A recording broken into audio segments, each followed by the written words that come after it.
नमस्कार मैत्रिणींनो, इथे तुम्ही बघू शकता। इथे माझ्याकडे हे बरेच त्रिकोण कापलेले आहेत। म्हणजे मी एक डिझाइन बनवायचं म्हणून हे कापून घेतलेले होते।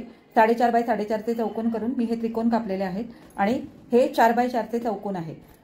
हे सगळे हे किती आहेत काय आहेत मला काही माहिती नाहीये, परंतु आता मला त्याचा काहीतरी उपयोग करायचा आहे, कारण बरेच दिवस हे माझ्याकडे पडून आहे। त्यामुळे आता मशीनवर बसल्यानंतर मला जे डिझाइन सुचेल ते डिझाइन मी याच्यापासून बनवणार आहे। तर ते बघण्यासाठी आता आपण मशीनवर